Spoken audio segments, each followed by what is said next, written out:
باللہ من الشیطان الرجیم بسم اللہ الرحمن الرحیم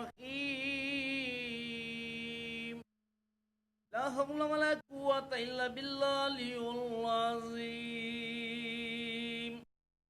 دکھ تکلیف رضا الہی دی پوڑی ہوندے جنہاں تے صابر شاکر چڑھدے ہو۔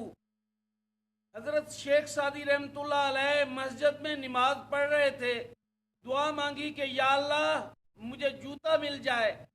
تو جب نماز پڑھ کے باہر نکلے تو ایک فقیر جس کے دونوں پاؤں نہیں تھے تو واپس گئے اور اللہ کے ہاں شکرانہ ادا کیا کہ یا اللہ تیرا شکر ہے میرے پیر تو ہیں۔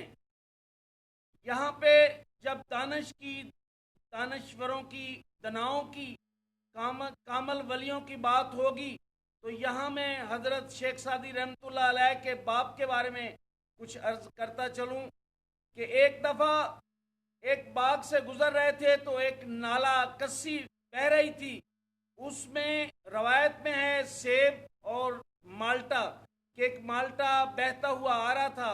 تو شیخ سعدی رحمت اللہ علیہ کے والد کو بھوک لگی تھی تو انہوں نے اس کو کھا لیا۔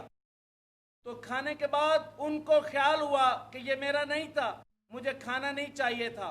وہ جس طرف سے پانی آ رہا تھا اسی طرف واپس گئے اور جا کے جب ان کو مالک نظر آیا تو انہوں نے کہا کہ مجھ سے غلطی ہو گئی ہے، معافی چاہیے۔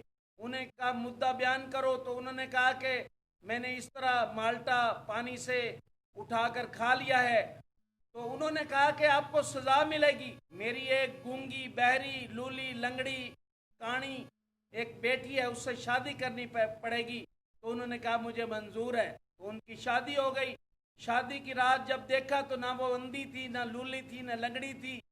تو اگلے دن روایت پوچھی تو اس نے لڑکی کے باپ نے کہا میری بیٹی چل کر کہیں نہیں گئی، کسی محرم کو دیکھا نہیں، کسی کو چھوا نہیں، اس لیے وہ اندھی لولی لنگڑی ہے۔ ان کے ملاپ سے حضرت شیخ سعدی رحمت اللہ علیہ پیدا ہوئے۔ حضرت شیخ سعدی رحمت اللہ علیہ کے باپ ایک دفعہ حضرت شیخ سعدی رحمت اللہ علیہ کو لے کر ایک مسافر خانے میں، تہجد کا ٹائم تھا، اٹھے وضو کیا، تہجد پڑھی۔ حضرت شیخ سعدی رحمت اللہ علیہ نے بھی تہجد پڑھی۔ تو وہاں کچھ مسافر سو رہے تھے تو حضرت شیخ سعدی رحمت اللہ علیہ نے کہا کہ بابا کتنا ہی اچھا تھا اگر یہ بھی اٹھ کے تہجد کی نماز ادا کر لیتے۔ تو حضرت شیخ سعدی رحمت اللہ علیہ کے والد نے کہا اس سے بہتر تھا کہ تو بھی سویا رہتا، کیونکہ بے شک بیٹا تھا، لیکن جو تنقید اس نے کی انہوں نے ان کو اسی وقت ڈانٹ دیا۔ حضرت شیخ سعدی رحمت اللہ علیہ بغداد کی سڑکوں پہ جا رہے تھے تو دیکھا کہ ایک اندھا لالٹین لے کے جا رہا تھا۔ آپ نے کہا بابا تو اندھا ہے، تو لالٹین لے کے کیوں جا رہا ہے؟ تو اس نے کہا بیٹا میں اس لیے لے کے جا رہا ہوں تاکہ آنکھوں والے مجھے دیکھ لے۔ حضرت شیخ سعدی رحمت اللہ علیہ کے والد میلے میں حضرت شیخ سعدی رحمت اللہ علیہ کو ساتھ لے کر گئے اور کہا کہ میرے ہاتھ کو مضبوطی سے پکڑ لینا۔ تو حضرت شیخ سعدی رحمت اللہ علیہ سے رش میں ہاتھ چھوٹ گیا۔ تو حضرت شیخ سعدی رحمت اللہ علیہ ایک ٹیلے پر کھڑے ہوئے رو رہے تھے تو ان کے باپ وہاں پہ پہنچے اور کس کے تھپڑ مارا، تمہیں کہا نہیں تھا کہ میرا ہاتھ نہ چھوڑنا؟